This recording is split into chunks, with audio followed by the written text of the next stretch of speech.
about engaging people. The focus of this particular one is on younger people, so we'll be talking about those under 25. And our focus is going to be around food, but also including aspects of health and the environment. This series of webinars is brought in conjunction with Sustainable Food Cities and The Crunch, both of which we're going to give you a bit of further information in a minute. I'm Maria from Sustain, the Alliance for Better Food and Farming, and we've been working with the Eden Project on the Ambassadors Programme as part of The Crunch. We've got some great speakers lined up for you this afternoon. We have over 55 people registered. I see we've got about 28 online, so no doubt some people will be joining us later on. In terms of housekeeping, if you've got an audio or visual issue, if you could try and solve it at your end first. If you're having problems hearing us, please message us at the bottom left-hand corner of your screen.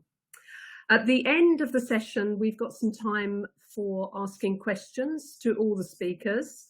If you've got things that you'd like to ask after you've heard somebody speak, if you could type those questions in as you go, and what we will do, we'll collate them at the end and cover some of them at the end of the presentations. And if you could include your name and organisation, that would be great. This webinar is being recorded and the slides are going to be available afterwards so that you can recap and pass the information on to others. So we'll be publicising that as well. I mentioned this was the first in the series of webinars. Our next one in terms of save the date, and you can now register, is on October the 12th, the same time, 12 to 3:30, and that's on engaging older people. And then we have our one on families on November the 22nd. So without further ado, I will just pass on to Elise from the Soil Association, who's going to give you some more information about the Sustainable Food Cities. Thank you.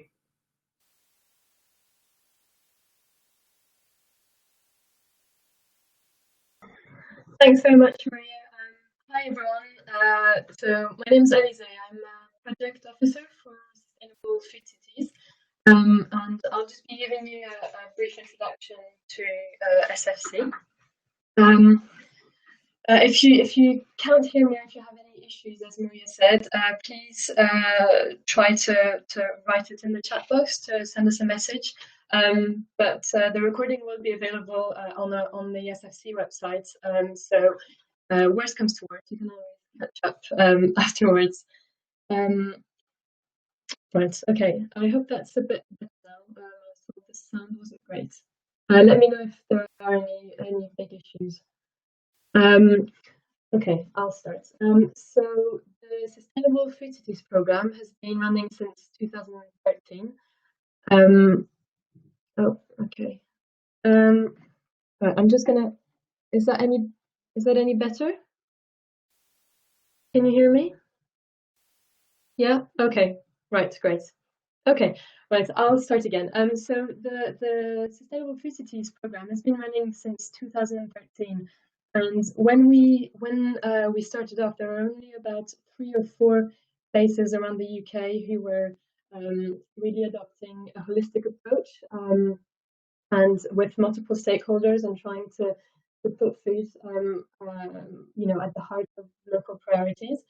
And since 2013, we've grown from 3 to 4 places to 46 currently, and we have members joining all the time. So what exactly is the network? So it's about places. It can be a city, a town, a borough, or a county, adopting a similar approach to put food at the heart of the city. So this means that each city has set up a cross-sector partnership. Generally, these partnerships are made up of public agencies, businesses, NGOs, community organizations, and academic bodies. But this can vary from place to place depending on who the actors are locally, etc. The next step for the partnership is to jointly develop a vision for their city, and how exactly they see the future of sustainable and healthy food in their area. What are their priorities, for instance? And once this vision has been developed, the next step is to set up a strategy and an action plan to really be able to measure progress and to support action towards this vision that's been laid out.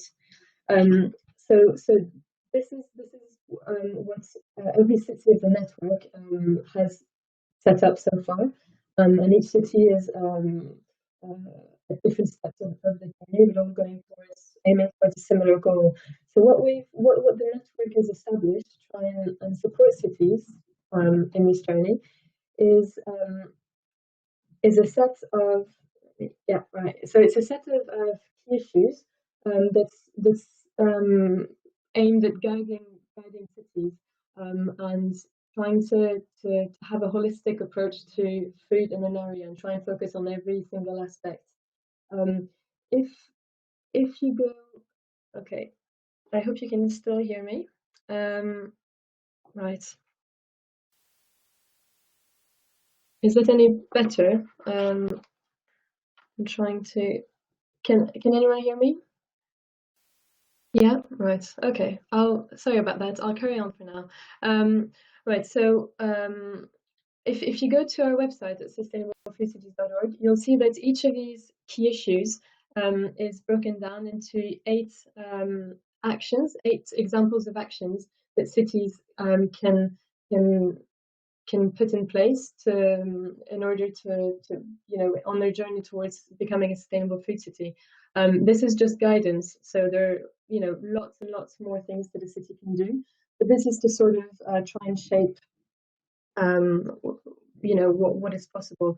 And you'll also see on the website examples of what cities have done everywhere around the UK to address these issues. And also a set of resources that we think could be useful if you're doing projects yourselves in your area. Right. So based on these issues, another big strand of the network is the award structure that was really set up to celebrate the achievements of cities of the network. There's a bronze and silver and soon a gold award, and these are all the cities you can see on the slides that have achieved the award so far. And you can go to the website again and see all of their applications. So it's all open and public, so you can see what these cities have put in place and how far they've come in terms of really putting food at the heart of where they live, of where people live. So these actions, these issues are really what SFC is all about. It's about getting everyone involved, whether old or young, to change the food culture at every single stage of life. And this is what this series of webinar is all about. It's about looking at the best way to get these people involved. And important programs like the Eden Project that we're going to hear from today, and places, all the cities of the network like Plymouth and like Liverpool, who we're also going to hear from.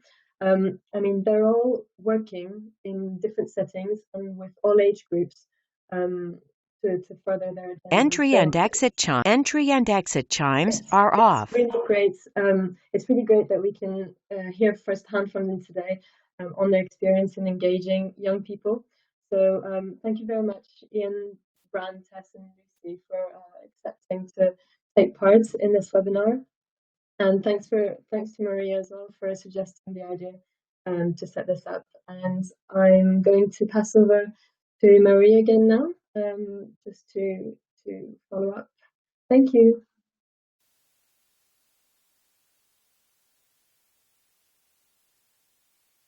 Thank you, Elise.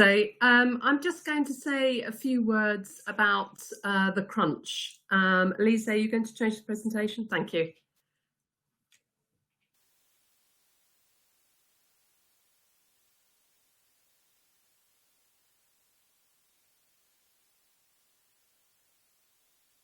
Is that okay, Maria? Can you? Yes, it's just loading up at the moment. Oh, right. Okay. Sorry. That's okay. Okay, thank you. Yeah. The Crunch is a UK-wide initiative that has been set up by the Wellcome Trust.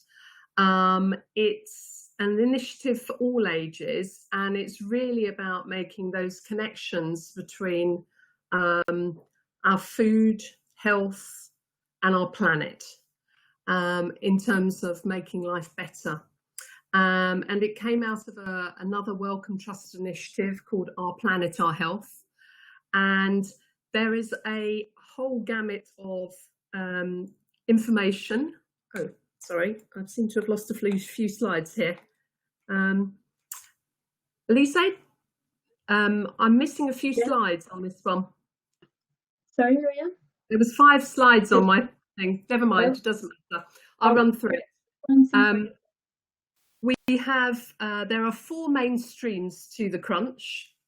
I mentioned the fact that Sustain was working with the Eden Project, and we have been recruiting ambassadors for the programme and running networking events up and down the country, many of which have been held in the Sustainable Food Cities. There's still an opportunity, even though you've missed out on the networking days, if you haven't signed up to be an ambassador. The ask in terms of being an ambassador is just to kickstart conversations in your local community about our health, our planet and food. The other stream is schools, and in conjunction with Pearson's, the Wellcome Trust have put together a primary school kit and a secondary school kit, and that's gone to every single school in the country. They went out in May, so we anticipate a lot of those programmes actually happening this academic year now. And that also is that's science-based information connecting those 3 areas, and also a series of plays that the schools can do. The other aspect of things has been the Magnificent Families programme, largely working in conjunction with different science centres up and down the country, and they've been running events, and they carry on right the way through to November. You can actually see all the information of what the events are going on for the Crunch on the website, which I'll pop up in a minute. There we are. And the other stream, and the final of which is happening today, is the Adults programme. And that's been very much about using interactive dialogue with members of the public to find out what's important in relation to food. That will actually form in the be coming out as a form of a report called Chew It Over, which is going to be published in January 2017. And that's, as I said, it's been a combination of using drama and dialogue. And that sort of approach really does work well with younger people. I mentioned the Crunch website. That's got a whole host of things, including an interactive game, which anyone can play, although it is quite difficult, created by the wonderful Aardman of Shaun the Sheep fame, etc. So go and have a play with that as well. And as I said, it's not too late if you haven't already done so to sign up as an ambassador. And there's a whole host of resources to help you engage with your community there as well. I'm now going to take the opportunity to hand over to Bran Howe from the Eden Project.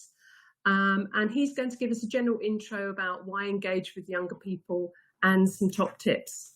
Thank you very much, Bran.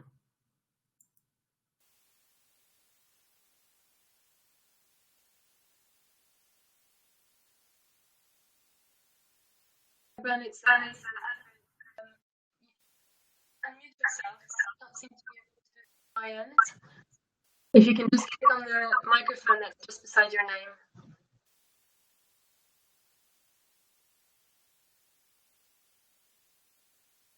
Sorry, everyone. We'll just get Bran on the line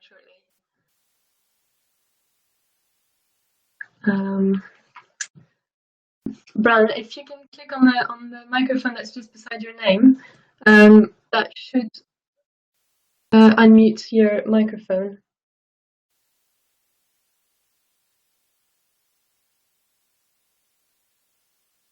Um,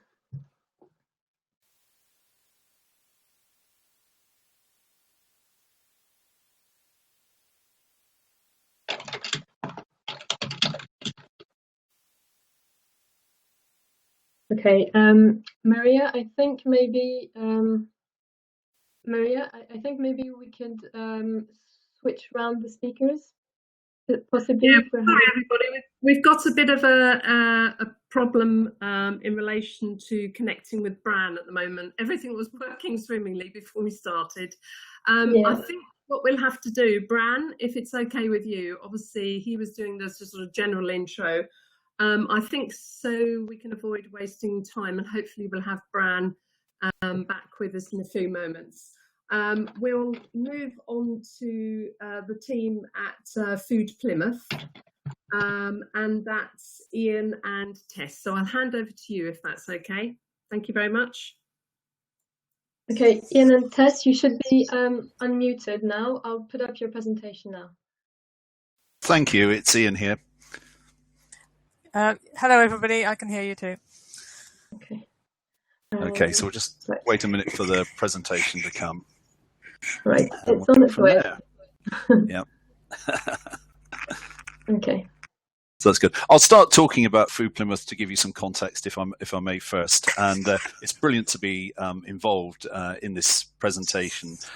So Food Plymouth was established back in 2010. And we're all about promoting local, sustainable and healthy food as a driver for positive change. So therefore rhymes very much with the introduction from Elise there. And we're a Plymouth-based partnership, and it's all about building a healthy and sustainable food cities. And as was mentioned earlier, we've come in already at bronze level, so it's great to be part of that team. I'll try and move us along to the next slide. There we are. So there's confirmation of what I've just said, hopefully. And I'll now hand over to Tess.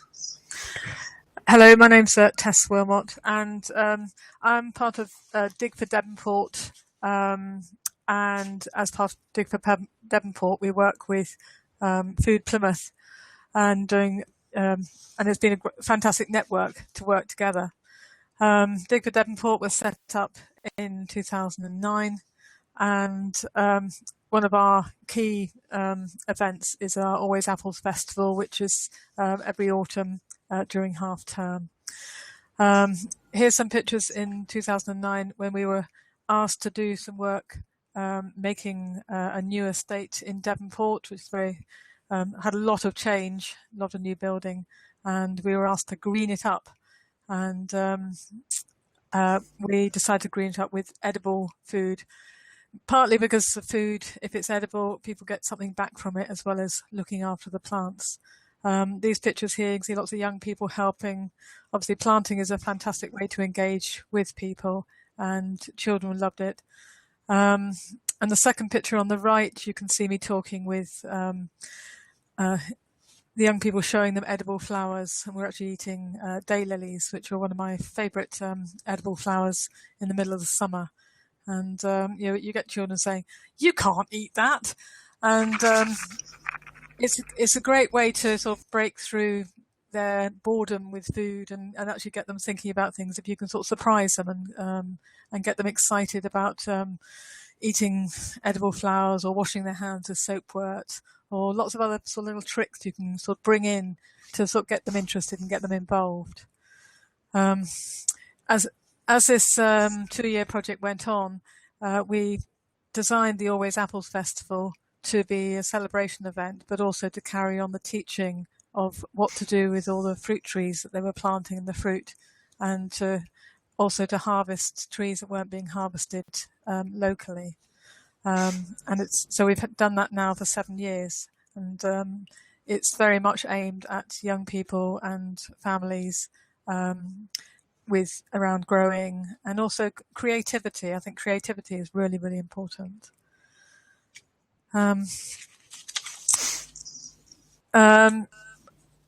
Again, working with families and watching their children growing up and getting to the next generation of children as they come through has been really interesting. And I think there's something around working with young people and having some continuity. So you're not just there for a few months or half a year, but working with them on a longer scale, so that you're sort of working as they grow up, and seeing the children picking apples for the first time. The picture at the bottom is crab apples. That's a really lovely experience. I was actually at Green Arc Children's Centre this morning, harvesting apples and never done the strawberries last month, tomatoes and things. And it's one of the little children squashed tomatoes all down his front. So he had tomato seeds down his front, and it's that joy of harvesting and being part of something with others is a lovely way to engage and encourage people who aren't connected with nature particularly to engage. If you want to go to the next slide, Ian. Ian's doing my buttons for me. There we are. This slide is on the left is a program which a lot of young people got involved with. Very often when you're working with estates, it's the kids who actually come out and do the weeding and the planting and the growing, and the adults are slightly more reluctant to actually get out, and I think they like their kids being entertained sometimes.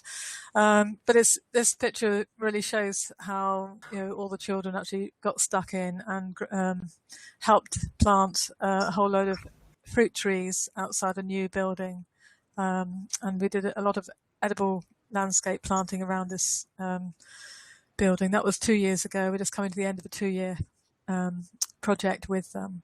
Yeah, there's been a lot of learning as well. Yeah, it's great fun that you can barely see the tree they're planting for the children, young people clustered around it, planting it. And I like the mum on the left hand side taking head down, taking a photo. She's so engaged with it. The other photo is some older young people, as it were, who were at the Plymouth College and the City College. And they actually helped us with a fundraising event, and it was part of an apprenticeship. And, they had no idea what they were getting themselves into when they came and joined us. And they were doing lighting for a music event and harvesting these apples and sorting out raffle prizes, and had a real sense of achievement and excitement by doing this. And this picture is quite iconic because it's got the building in the background, which is one of 3 towers. And I'm really excited at the moment because we've just got some more plans to do some more edible planting around the 3 towers just starting up. But it's been an amazing journey, and meeting so many different young people through it. It's been fantastic. Next slide, right? This is an example of working with young people who found it quite difficult interacting with their school, and we actually set up a harvesting event with them, going and harvesting 3 trees about not very far from their school, so it's about half a mile from their school, which were only ever harvested by the Always Apples team going to harvest for the festival, and we, again, to try and make it different and interesting and make it a day that they'll actually remember, we also got the cargo bike to come and help us carry our harvest back, and that's a lovely way to really do something different that they sort of remember, and it was great fun, actually picking apples off trees and finding them in the long grass, and then sort of taking them back to the school. And the following day we actually juiced them with the school. They had an autumn open day, and everybody drank juice. So that was a real sort of part of a process that they could be part of. And they were actually part of the apple pressing team, and sort of made it happen. And we're very proud of what they achieved, actually. So nice. That was good. The next one is this is our Food is Fun team who help us at the Always Apples Festival, and we get people to bring apples in and help us harvesting, and young people often help with that, and then we do these demonstrations. I've got some fantastic pictures of the children really interested in the demonstrations, but unfortunately I might have not had permission for all the photos, so I'm not showing you that one. But we get in a chef who's on the right, Bruce Cole, and also we have a young lady who does foraging, and the young people are absolutely fascinated by foraging and cooking forage food, and so it's another wonderful way. And the lady on the right, the lady on the left, so my dyslexia is showing through, is Tammy Skelton, and she's part of Food is Fun, and she's another partnership person in the Food Plymouth network. And a director of the CIC. Oh yes, a director as well. So that's really good. And the people in the middle of one's a volunteer from a housing living in a housing association estate, and the other lady is one of the housing association officers who's been really supportive. And so it's sort of bringing together young people with all ages and helping them take part in the festival and really have fun.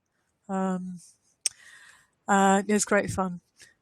And the smoothie bike is always really, really one of the most popular things at the festival for the young people. Yes, I think it's great. I mean, it's great to see the young people engaging that way. And when the Food is Fun team and when the family foraging kitchen team are in action there at the Always Apples Festival, it is packed with young people who are really engaged, and they just love to get that inspiration of seeing something done in front of them, and ideally taking part in doing something as well.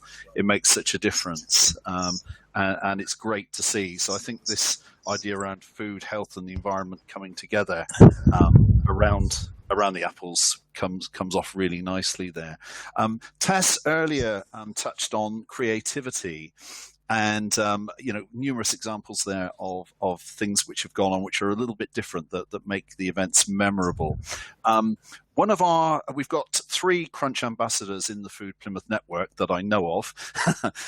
One of them is a lady called Barbara Hansen, who's really fantastic at her work. She's won a volunteering award in Plymouth as top volunteer, and Barbara Hansen is very much a lady around crafts and creativity, and this is her working with a young person at the Always Apples Festival, and she's got this amazing technique of creating a willow basket into which an apple is placed and retained for the birds to come and eat, and the young people absolutely love it. It's just a tremendous thing, and she's done it a couple of years in a row now, and young people are coming back with the stories of what happened to their apple feeder through the winter, and it's now starting to fall to pieces. Can they make another one, please? And it's just absolutely tremendous. And the young lady there with the DCH balloon is the bag she's holding there. She's actually made that, or she's rather decorated a pre-made bag at the Always Apples Festival with the housing association teams. We've got we've got several excellent housing associations in Plymouth. Plymouth Community Homes are the majority housing association, massively supportive of us, and DCH are massively supportive of us as well, and Sovereign have been, were instrumental in setting things up. But DCH and Plymouth Community Homes, PCH, work together at the festival, which is lovely to see, and create these fantastic bags. The young people love them, and I think they just love to decorate them and have fun. And again, it gives them something to take away, and it's something memorable. And it's just a brilliant thing that happens there. So I think I know the Crunch has got its own rather nice bags as well. So I just think any of these creative things you can bring in that's food related is well worth doing. And just to sort of round off from a Food Plymouth perspective, as Elise said, it's around the city and the healthy and sustainable food at the heart of the city, and this is very much what the Always Apples Festival is about. And so we've just acknowledged Routeways, who are so massively supportive of us, who are a third sector organisation in Plymouth who do all the infrastructure work for us when we do the festival. I've switched from Food Plymouth into Always Apples now, because Always Apples is my route into Food Plymouth, if I can just explain that. And that's any confusion around the us is around that. There's the banner, the poster for the forthcoming festival. We've got some very exciting things here with the edible hedges coming up. So we're really looking forward to that, which is supported through the Tree Council. So we're really, it's going to be brilliant. There's the contact details for us if you want to make contact. And I think I'm on time, and I think we better go. But thank you very much. Real pleasure taking part in this, and I look forward to the questions and answers and the other presenters. Thank you. And thank you from me too.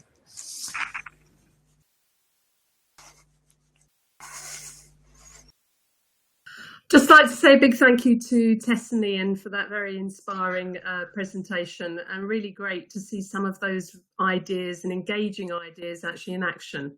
I'm pleased to say we've got Bran from the Eden Project with us now, who was going to do our introductory piece. So we're looking forward to hearing a bit more about the wonderful work that you've done with Eden and over a number of years as well. I'll just hand over to Bran now. Thank you very much. Hello there, can everyone hear me? Well, that's a pretty silly question. Hello there, my name's Brad Powell, and I'm going to be sort of skipping through this book that we've produced here at Eden Project. It is a very general book, and so it covers over quite a lot of things about young people. And I'm a bit distant apparently, so I'm sneaking up to the computer. Bear with me, nearly there. Oh, is that better? Yes, I can hear.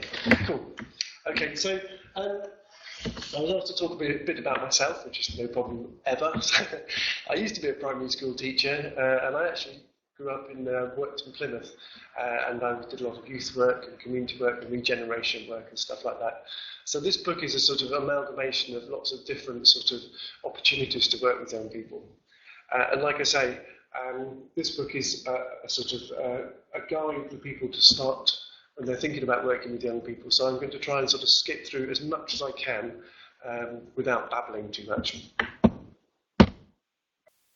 So the golden rules are sort of pretty specific to anyone, really, only very personal, but there's a few things that I like to sort of make sure as a checklist when we're working with young people. I suppose the first thing to note is that young people are very varied. They're not from the same church, and so when you hear people say that they've consulted with young people, you have to be really careful about that, because young people are as different and varied as any other group in society, and what turns on a young person on might be the most boring thing in the world for others. And another thing which is really important, I think, when you're working with young people, is that we need to know our place. We are adults working with them, and anyone who tries to be their mate and get down with the kids should expect and deserve ridicule. It's really important to obviously treat young people with respect, just like you would with anyone else. And another golden rule of mine, or favourite of mine, is that we should never ever get young people to do things that you're not prepared to do yourself. They'll see through you right away, and it's just generally good practice. And finally, the last one is, making mistakes is fine. We're not doing anything that's sort of life-threatening, well, hopefully. We're not sort of, like I said, trying to land a plane full of royal babies here. We're working with young people, and if it goes horribly wrong, just laugh about it and do it differently next time. I think people try and put too much weight on it and become a bit scared of making mistakes, but mistakes are great. So, next slide. Oh, it worked. Brilliant. Okay, so why work with young people? I mean, I could go on about this for the next 3 hours, so I'm going to skip over it, obviously. I think we live in a society which, and I'm alone in this, obviously, that's a bit broken, and we don't have much intergenerational contact. Young people are scared of older people, and older people are scared of young people, and that's ridiculous. It's utterly ridiculous. And so this is, anyone in our field has an opportunity to try and break down those barriers.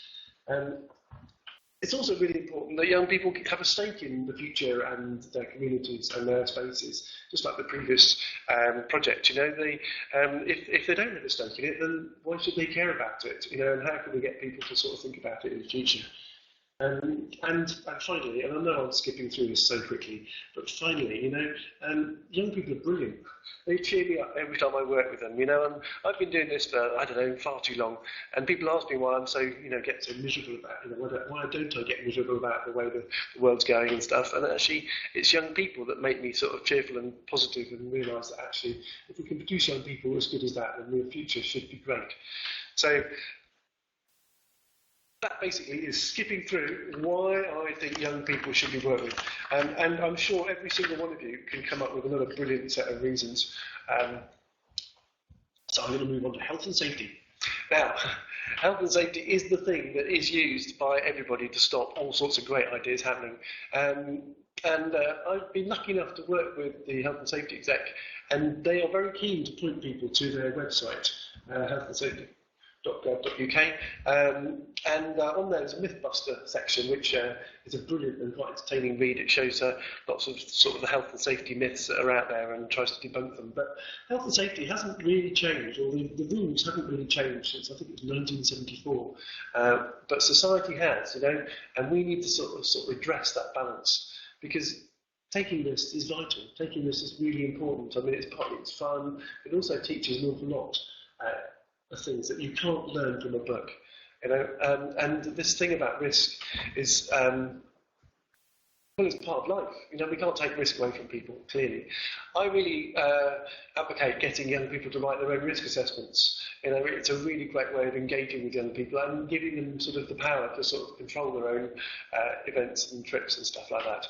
I mean, it might need a bit of editing, but, or adding to, but they really do sort of take stewardship over their own safety, which is the only way to go forward, I believe.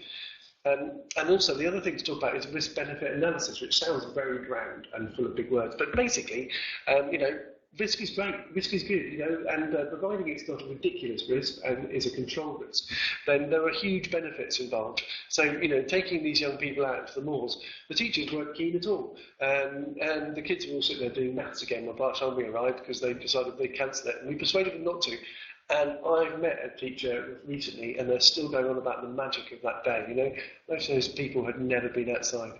And it's the same, why would you teach teenagers to light fires? Well, there are hundreds of reasons why it's a great idea.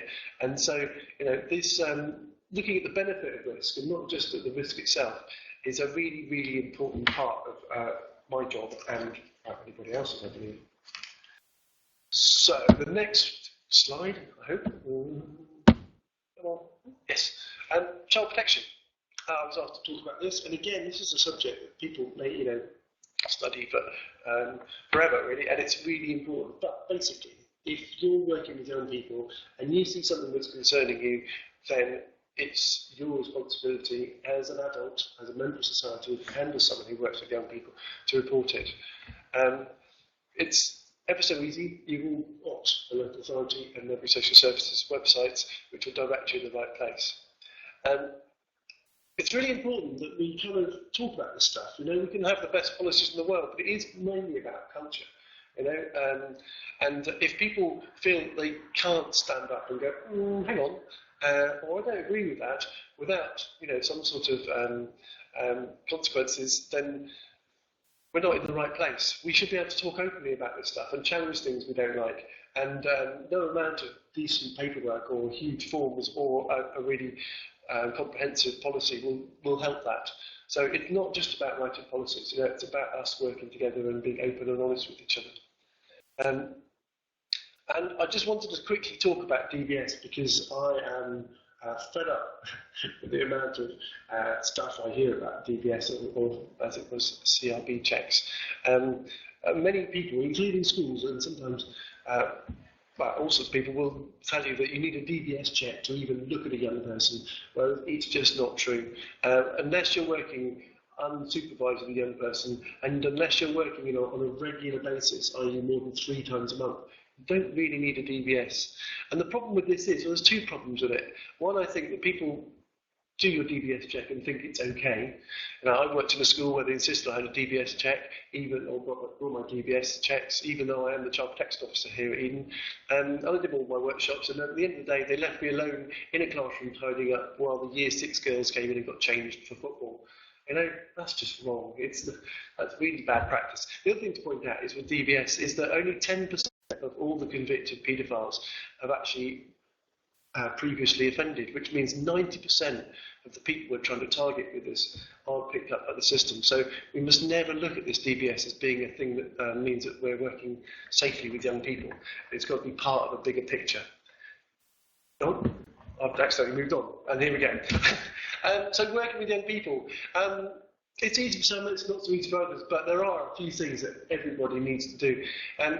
You've got to be passionate. You've got to really believe in what you're doing and be enthusiastic. I mean, if you're not enthusiastic about your subject, then you're never going to get other people to sort of engage with it. And I've seen the strangest people in the world engage with young people because they're passionate about their subject. Confidence is an interesting one. Even if you're not, even if you're not feeling particularly confident, it's really important that you put on a show and, you are sort of in charge, because young people look to you as the leader, and if you're not showing that you're sort of in charge and sort of understand what's going on and they've got it all sussed, they're not going to trust you and they're not going to sort of follow you along with activities.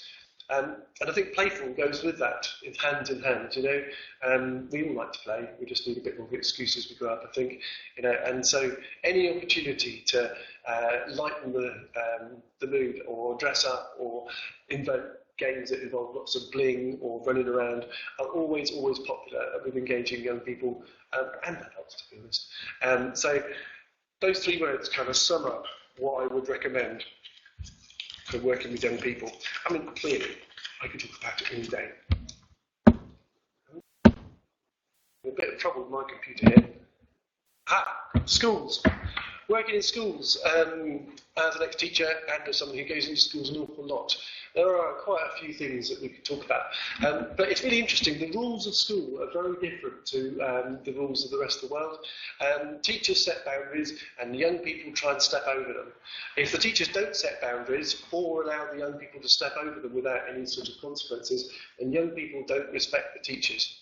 That's a massive generalisation, I know, but it's kind of how it works. So it's always important to sort of play within the rules, follow the teacher's lead, and make sure that young people know that you are there to not to control them, but to set boundaries and limits as to how you think young people should, and what they should be doing, and where they should be going, and making sure that young people adhere to it.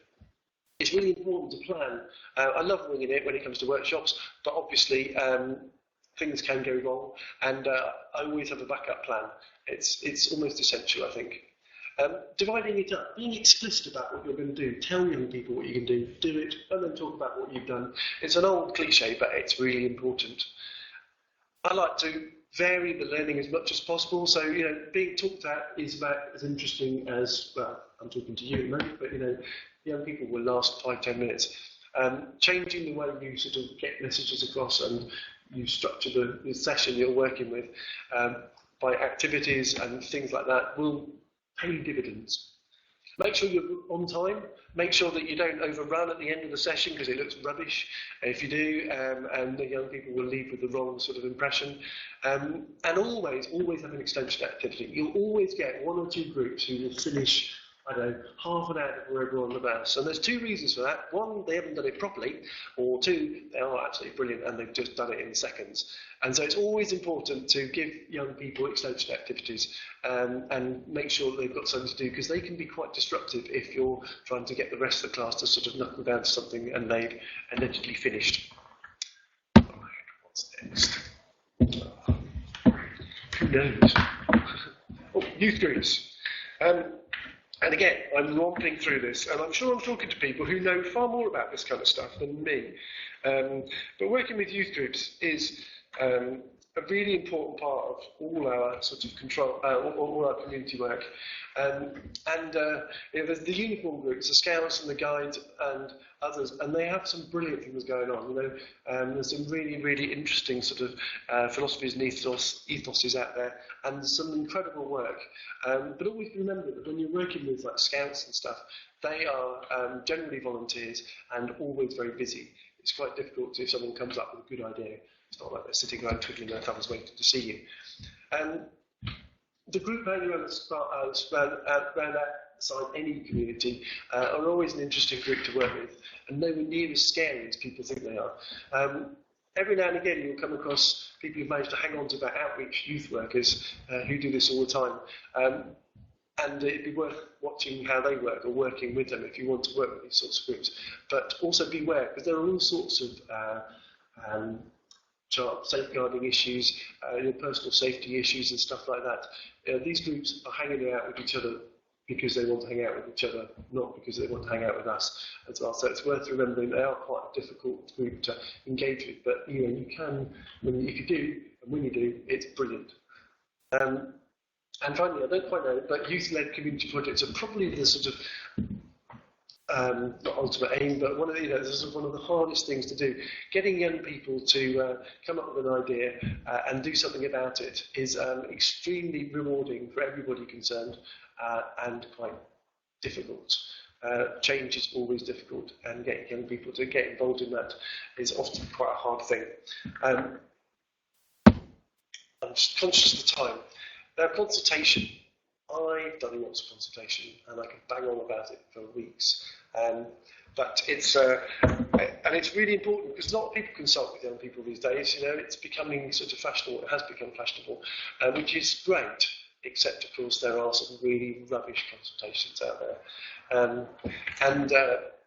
so it's really important that we do properly, not just with young people, but with everybody, so that we sort of show people the respect that they deserve. There are lots of golden rules about how you should consult. I mean, where you consult as a start is a good thing. Is it going to be in a youth-friendly area? Is it going to be somewhere where they feel relaxed and confident to come up and talk about things? It's almost impossible to ask for things you don't know about. If you're a young person, then your life experiences will be less than yours, presumably. And so, it's important to raise aspirations without kind of setting too high a sort of goal. But it's really important to also be realistic about what's going on. So, young people need to experience, they need to sort of learn about the opportunities and possibilities out there. Obviously, you don't want them asking for Disney World in their playground, but you do want them to be sort of aiming as high as they can and being aspirational. And young people's self-esteem and sort of experience will affect what they ask for. It's a key part of being a young person. And asking them to think about the future is really difficult. This for anyone. So it's really important that we kind of think about how we do it and break it up into little bits and pieces so that people can sort of manage it in their minds, and so it's in organised chunks. And don't take prior knowledge for granted. Young people, like I say, haven't been around as long as us, perhaps, and the knowledge of who does what and how things happen isn't necessarily as comprehensive as yours. So obviously, make sure people understand exactly what's going on. And if you're the person running a consultation, be completely clear about what your role is, how much power you have in the process. And make sure that the young people know that you will come back and talk to them about the results of the consultation. It's very easy to make promises that we can't keep if we don't watch it. So make sure that young people know exactly where they stand in the process and where you stand in the process. And like I said, it's really, really important that you come back and report back to them. And clearly, if you've already made your mind up about the consultation and what you want them to say, then don't do it. Make sure that they are well aware of the parameters available to them when you ask them questions. And finally, if it isn't worth doing, it's not worth. If it isn't worth celebrating, it's not worth doing. Celebration is a huge part of any project working with young people, and it can be a little tiny thing, like getting through a session without having a flag break, or it can be at the end of a giant school grounds project, like the top right-hand corner. And it's the bit where everyone steps back and says hooray, and sort of reflects on what's going on, and it's essential. It really is. We don't do enough celebration in this country as a society, and I think we don't eat enough cake. And whilst the celebrations go on, it's also really important to evaluate anything we do. And I think evaluation, it works for two reasons. One, it shows that we actually care what young people think, and sort of is a really good finisher-offerer. That's not a rubbish word, isn't it? You know what I mean? And but it's also a great way of working out how to do it better next time. You know, and if you want empirical numbers, then forms are some way of doing it. But there are lots of different ways of gathering information and gathering people's opinions. One of my favourites, which we've just used in a school grounds, was the string or bling consultation, where we give young people 3 pieces of string and 3 pieces of bling, and they have to disappear into the playground and tie them to the string to the bits they don't like, and the blings to the bit they do like. You know, and you can see the results in seconds just by standing on the steps at the end of the playground. So it doesn't have to be complicated or technical, and it can be as fun as you like, but getting people's feedback is really, really, really important. And it kind of feels like it's the sort of closure of a project, or at least the closure of that chapter, presumably. So that's pretty much it. I have really romped through a lot of stuff, and you know, hopefully people will be able to get hold of my email address if they want to ask me any further questions later on in time. And that's it from me. So thank you very much for listening. I hope you heard it, and I hope I didn't babble too much. It's quite strange talking to a computer in an empty room. But thank you again. Thank you, Bran. That was fantastic. And I do appreciate the fact that you've done a sort of very shorthand version of years of experience and a wealth of information, which obviously appears in that book. Just to say to everyone, the book is actually available to download from SlideShare. We'll try and make sure that we've got a link to that somewhere. But if you search under Eden and Bran's name, it should come up. And just a reminder that if you do have any questions to any of our presenters, please type your questions in the box on the left-hand side for us. We're going to be collating those, and we've got the opportunity later to cover those. I'm going to hand over now to Lucy Antle from Liverpool Food People, who's going to run through a project called Play Healthy. Thanks very much, Lucy. Hello, everybody. Can you hear me okay? I hope you can. My name's Lucy, and I work for an organisation called Liverpool Food People, and we are one of the sustainable food cities. I'm going to talk to you today about 2 projects that have approached working with vulnerable children using food as a key component of the way in which they were engaged with. So the first one is called the Positive About Play project, and it's a programme that engages with children and families during the school holidays when many struggle for support. As you can see, the ethos behind that is that every child should have the same chance, and in particular, that play, more than anything else, fuels really good, healthy development of young children. The other project is called Hearty Lives, and this was aimed specifically at looked after children, foster carers and associated caregivers, and was focusing on the complex emotional issues that can be intertwined with food in the way that it becomes a means of expression and control and also reward, and that can be quite a complicated relationship for a lot of young people when they're living away from their families.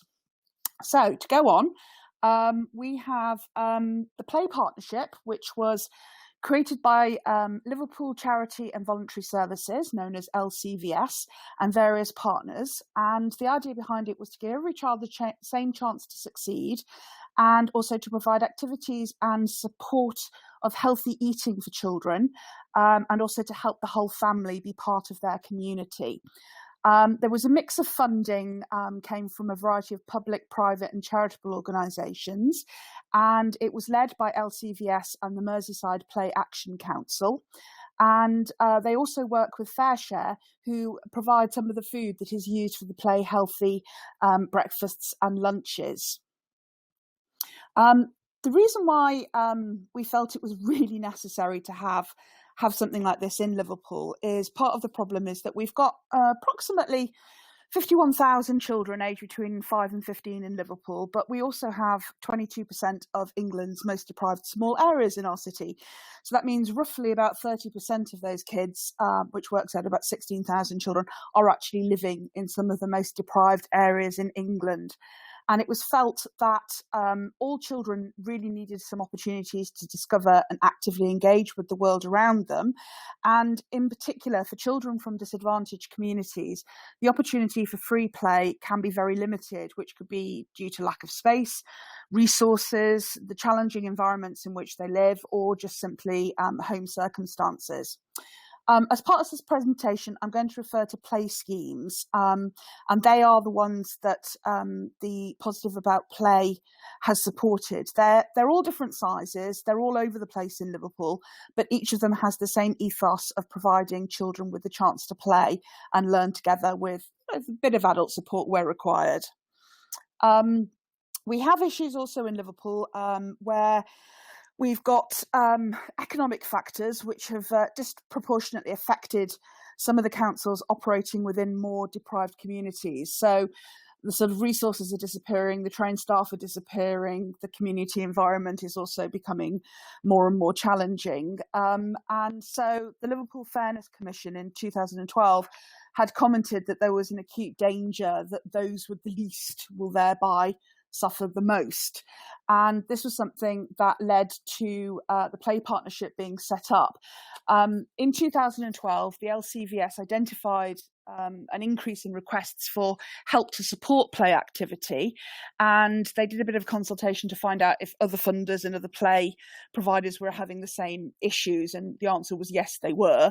So they put together a play partnership with the idea being to provide local play services, which I should point out are also free, infrastructure to support everybody, that we should look for some long-term strategic funded support, in particular working with local stakeholders to try and make sure that play is put into local strategies, and also to support, where possible, innovation and new ways in which to support people. The play provision idea behind it is that it will support, at the moment in 2013, it supported 60 play schemes and provided free play opportunities to over 2,400 children from across Liverpool. And listed on the screen there are basically the ideas behind that there's going to be a healthy meal. We're going to keep you away from some antisocial behaviour by giving you something else to do so that you're not running riot. We're going to help you develop trained volunteers who can help out, offering some childcare as well as a support to working families, because a lot of the kids that are living in these deprived areas, they've got parents who are working, but they're working on 0-hour contracts, they're working shifts, they're working different hours, and it's a real worry during school holidays as to where your kids are, what they're doing, and whether or not they're safe. So this is a little table that just shows you the sort of schemes that are being run in Liverpool. As I said, we started off with 60 play schemes in 2013. This has now been increased to over 70 schemes, and what started out as a simple summer-only activity has now been increased through to every single half-term holiday and school holiday. And you can see from that the amount of children that are going through there, and I think more importantly also the amount of food that is being provided for those kids when they go there. The ethos behind the play provision is three things. We have Play Simply, which is basically delivering play schemes and keeping it nice and simple with some additional training. Play Healthy, which is that it should be safe, stimulating and exciting, making sure you've got breakfast and lunch clubs and some healthy eating activities. And Maria made reference to the Wellcome Trust's Crunch activity kits earlier, and they were very kind enough to send me 30 of those kits, which we then distributed out to the play schemes in Liverpool, and they've been used over the summer, very well used, I have to say, and we're hoping to be able to utilise some more of those activities and the resources that are available on that website.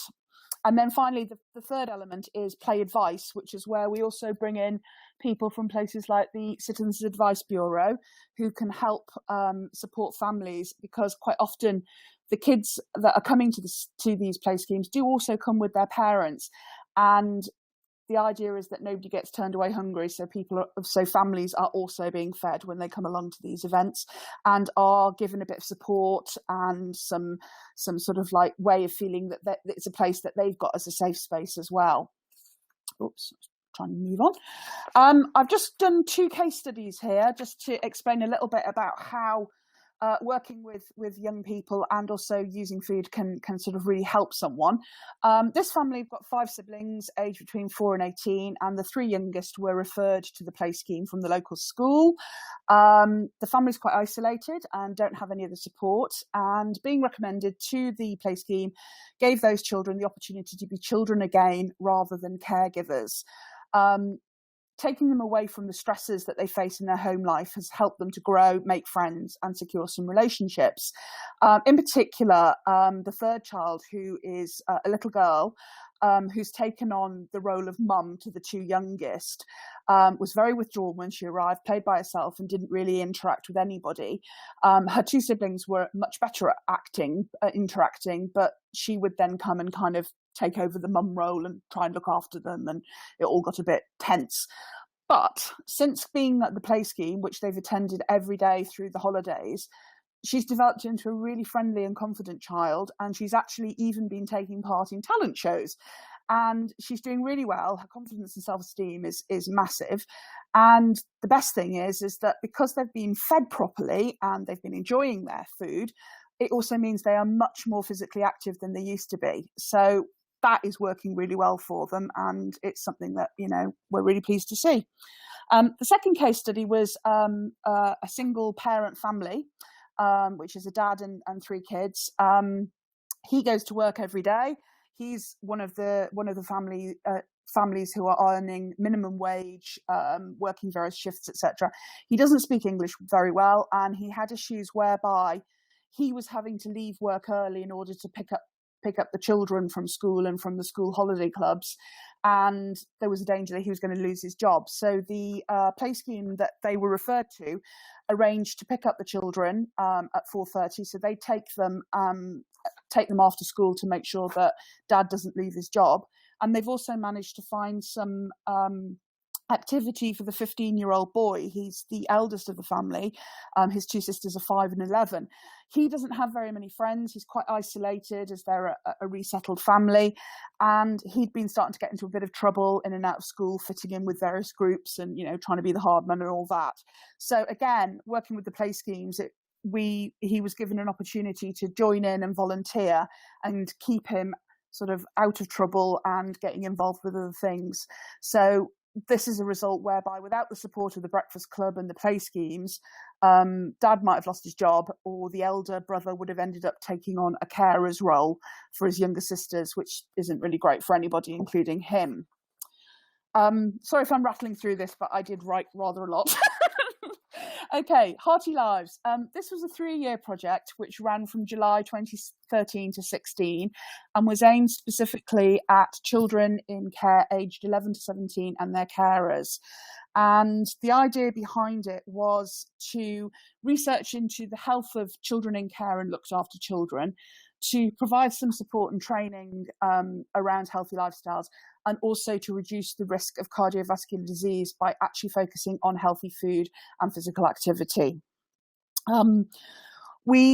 This was being managed by Hearty Lives partners, which was Health Equalities Group, sorry, my slides have gone a bit weird, Food Active, Heart of Mersey, British Heart Foundation, etc.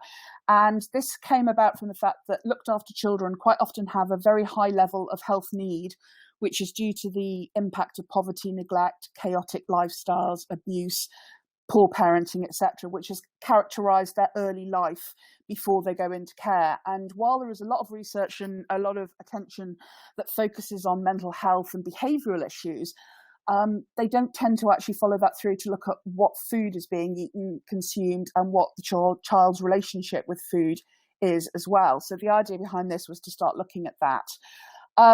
A lifestyle survey was done, and I have to say I was loving listening to Bran before about how you need to ask people and you need to consult a bit, because that was something that they really tried hard to do here, in order that the people taking part in the project were actually co-designing it. And what came out of that sort of survey of looked after children and their carers was that things like cookery sessions and bike rides were hugely interesting to them. They all wanted to do that, but nobody wanted to talk about weight. Nobody wanted to necessarily admit to the fact that they were perhaps less healthy, weren't eating that well, and it all got a bit fudged. So we found, I think it was 77% of boys would talk about it, but only 42% of girls would have that conversation. So the healthy eating support was rated very highly, and this led to this development of the project interventions that you can see there. So there was a focus on nutrition and also a focus on physical activity. So cook and taste sessions, etc. So these are some of the activities that were done.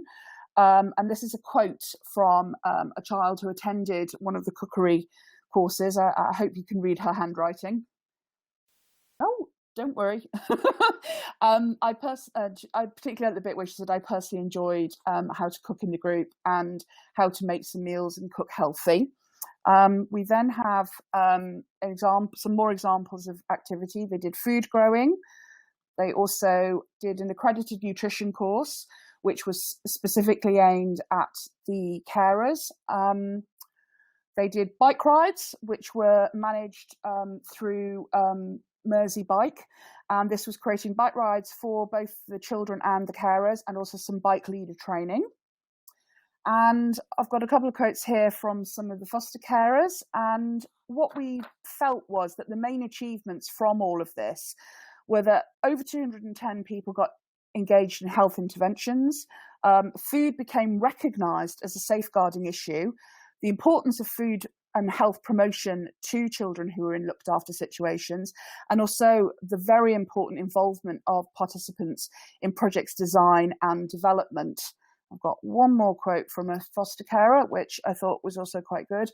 As you can see from that, the young lady that she's talking about was actually, food was used as a bit of a weapon in the family home, and that had led to all sorts of other issues for her. But by following the nutritional courses and being part of the group and chatting on all of it, it helped her to improve her diet and not feel that it was a focus on the fact that she was from a looked after background. Finally, recommendations that came out of this was that food is not a priority for children's services, but we think they should be. And also that it's identified an area that other people haven't looked at so much. The resources that came out of the project, if you see there's a website, www.foodincare.org.uk. That has got all of the information. It's free to use. Please go and have a look at it. It's got all the information you might possibly want for it. And there is also the pack, which is to the right of your screen. That is, I think, going to be available as a printed version from Amazon. But for the meantime, you can just go and look on the website and get everything you need from that. Finally, conclusions. We think partnership work is key because one organisation does not have all the answers, and it needs everybody to be part of that. The experts by experience usually know best. So we say, right, let's ask them. And we also say play, brackets, have fun, and that way you learn. So I'm going to shut up now. So thank you very much for listening. And if anybody's interested in following up with any of the guys that were behind those projects, here are their contact details. I'm at the bottom. Give me a shout, and thank you for listening.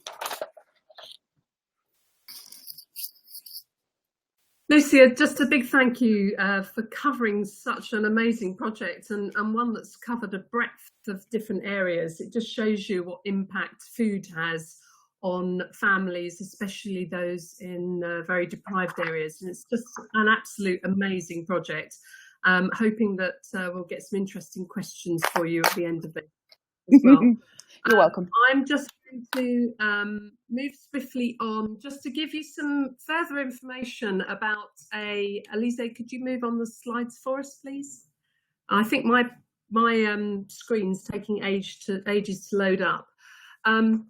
Something that we at Sustain are involved with the Soil Association, the NUS and the Plunkett Foundation.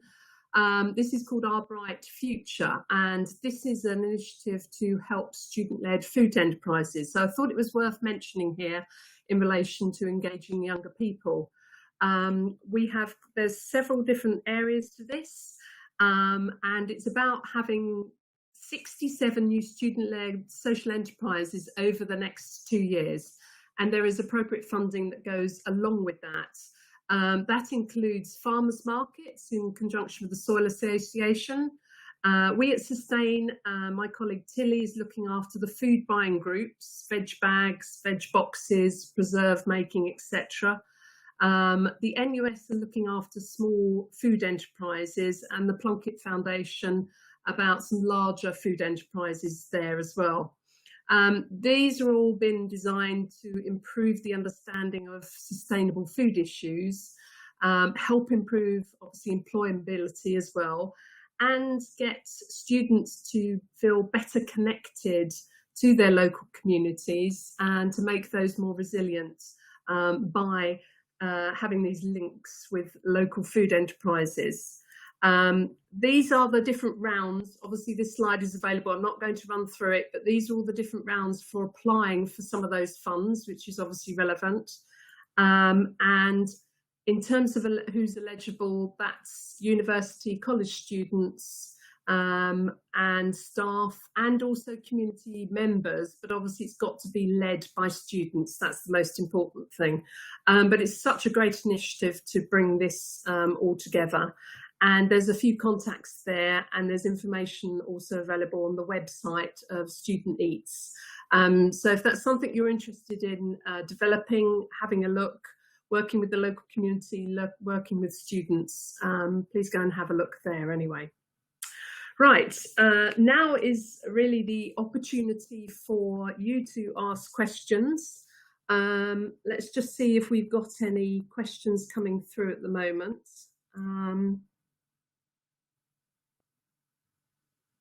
Okay, Lucy, I just wanted to ask something to you, if that's okay.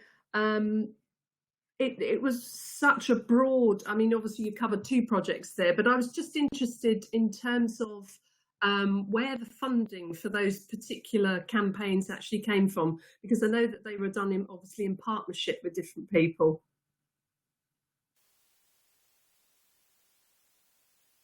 I was going to say I can't talk. Hello. Okay. The first one, which is the Positive About Play project, that was basically supported through partnership work with Liverpool City Council, Public Health, the Liverpool Clinical Commissioning Group, and then there were also voluntary and community sector partners that include John Moores Foundation and the Community Foundation for Merseyside. The funding to cover it is very patchwork. It's 500 quid here, it's £1,000 here, it's 200 quid there, etc. And it comes from a variety of public, private and charitable organisations. And it's cobbled together and managed by Liverpool Charity and Voluntary Services, who do a fantastic job in basically stitching together all of these different bits of funding. And they've managed to stretch it and make it expand over that time. They are very much hoping that it's something that might get picked up and embedded a bit further into the council strategies. And as part of that idea, Colin, who does this project, sits with me on a steering group around food insecurity in Liverpool, and it's one of the recommendations that we're making to the Mayoral Commission around food insecurity, about the really vital role that these play schemes play. But for the moment, it's just something that, you know, you go after corporates and you go after charities and you just ask anybody for anything they can spare, really. So that's that one. The other one, which was the Hearty Lives one, that was partly funded by the British Heart Foundation. It was one of their Heart Foundation ones, and it is also had a bit of support from the lottery to cover the cost of producing and making that resource. And for the rest, it's also supported through people like the Health Equalities Group, Food Active, etc. So it's quite a mix. Okay, that's great. And have you got ongoing funding for those projects as well? Well, the Positive About Play is an ongoing one. The Hearty Lives one has come to an end, as in it's produced its resource, it's done what it's needed. But we are using the model of that project is being used by the Health Equalities Group to see if we can roll out, as it were, another version of that, which will actually be looking at looked after elders and their carers and ways in which we can improve diet and interaction and social activity, etc., for older folk, and also ways in which we can utilise those for maybe also some of the families that we've got in Liverpool that have come specifically, refugees and asylum seekers who again have ended up sort of fairly isolated and difficulties there. So we're using it as a template to go after some different funding and different activity. Thanks, Lucy. Elise, are you going to answer a question that we've had from Matt, who's just been asking about setting up a sustainable food city?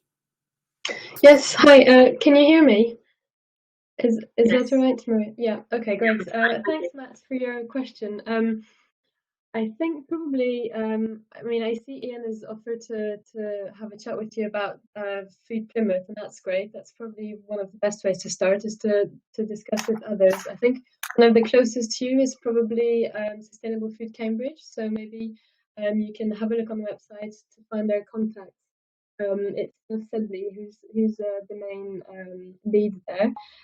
But I think as a first step, probably it would be to sort of scope around locally and see, you know, what the main stakeholders have in mind in terms of you know, building a partnership and seeing if there's interest with various actors at a, you know, local authority level, public health, and various community organisations that you might know of who might be interested in working together, and you know, feel free to get in touch with us. Obviously, I'll put my email address in the chat box now, and we can discuss this further after if you want to. Drop me an email and we can have a chat. But have a look around the Sustainable Food Cities website as well if you haven't done so already. There's some info there about starting off, and there's examples of programs, you know, that cities are adopting at a very early stage when they have a partnership together to see, you know, as I said, what, you know, which sort of shows the vision of a place. But I think, as I said, the first step is to talk to local stakeholders and you know, see what they have in mind and see what can be created locally. That's great. Thanks, Elise. I've got a question for Bran. With all your years of experience and now working at the Eden Project, I just wanted to find out what your latest scheme and maybe project in terms of working with younger people is at Eden. Oh, crikey. How long have you... well, one of the things that we're doing, we've just, in the last 2 years, we've had apprentices on the site, and that's been absolutely brilliant. I think they've, you know, watching young people over 2 years of their life, or working with them over 2 years, is always a privilege. But I think they've properly changed Eden as well. You know, they've come up with lots of sort of enthusiasm and new ideas and sort of, you know, if not, why not kind of attitude, which has been brilliant. And so, yeah, we're just about to welcome our third bunch this year, next week, actually. We're also doing degree courses here now, so I'm involved quite a lot with the students. And again, it's a brilliant opportunity to get to see young people over a longer period of time. And also, well, I sound like I'm plugging Eden here, but you did ask. We've just started, we're looking at doing an outdoor nursery on the site, and we've started a sort of parent and toddler group, which is, we're talking about healthy food a lot there and doing sort of cooking on the campfires and stuff like that. They're all really exciting projects, and so sadly I don't get involved in much of all of them. I just run around a lot. Yeah, those four, and I've probably missed out some other ones, but those four are sort of the current exciting ones that get out of bed in the morning. That's brilliant. Thank you. Thanks, Bran.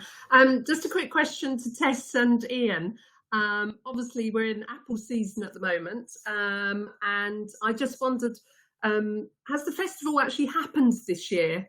And have you got funding for going forward for next year? Because this is, I think you said, was this the 4th year you said? Or I just made that up? This is the 7th year. I beg your pardon. Yes. So no, not to worry. And the festival is happening in October. I think Tess will chip in with the precise date in a second. Yes, it's on Wednesday, the 26th of October, which is half-term week, aimed so that families during half-term can come and have a really excellent day at an apple day in the city. You'd have to run out to the countryside to have one. And yeah, we're funding. It's a patchwork. We're jigsawing it together for this year. We've got nothing yet for next year. And after the festival, I always say never again, but somehow we usually manage to get funding together. The housing associations in particular have been really supportive with funding, as they can see, because again, we live in it's a very deprived area, and there's a lot of housing association houses in the area, and it's very clear that they come and enjoy the event, but it is always quite hard work. Yeah, it's interesting. I was whatever the word is, nodding and umming along to all the things that Lucy was saying around, the trying to cope with the challenges of disadvantage, and also that situation of making a patchwork quilt out of the funding, which Tess has just described. So very much like Lucy's situation, a £400 in-kind contribution here, £420 grant here, £500 from somewhere else. And it all patches together, and £2,000 from one of the housing associations, which is massively helpful. It's the core funding, really. What I would also add is that whilst the 26th of October is the main event and the kind of highlight, there are various other activities through the year that actually feed into the festival. So it's a main event with these kind of satellite activities, all of which are kind of patched together to make the overall effect. And I think that's one of those things about keeping the continuity. If you can do that, it adds value to it rather than have big one-off events and then nothing happens, either side of it. So I think there is a real purpose and point to that. And it also highlights the seasonality, if you like, that the big event is in the autumn with the harvesting and everything that goes with that, but the rest of the year is important too. So there's a sort of mirroring nature in there somewhere. That's brilliant. Thank you. I was going to say, I can really understand that whole aspect of getting young people involved and excited about food, and that whole aspect of getting them to be participative. The whole apple picking and creating and tasting is just really, really important. I run a project in Southeast London targeting some key deprived areas in Lewisham, and I see a lot of children get really excited around food, which they often are lacking.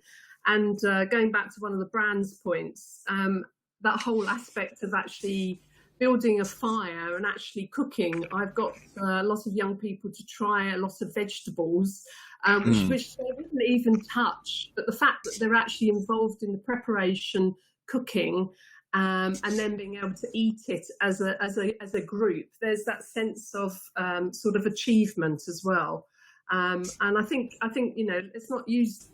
Something Bran mentioned is that young people are brilliant and we constantly learn from them as well.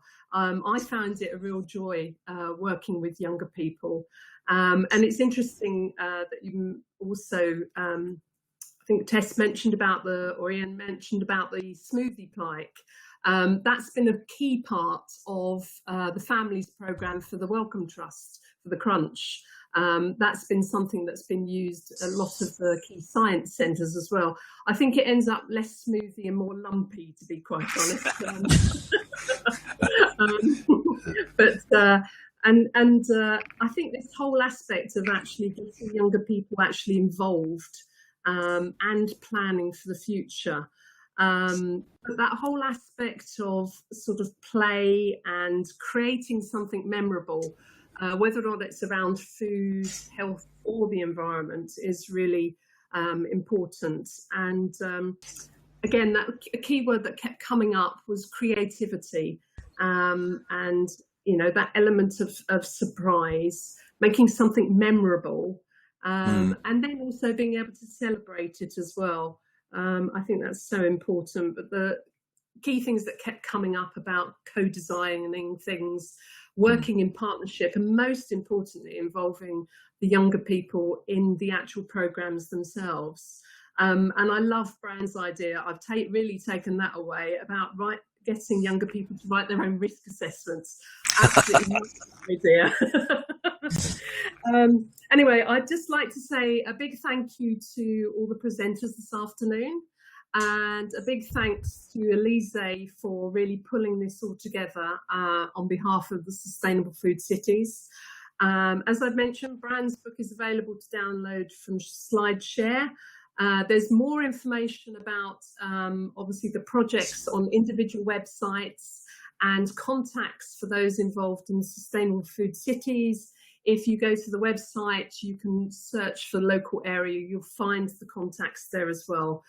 We will be making this webinar available post this, so you'll have the opportunity to look back on the slides and find key contacts.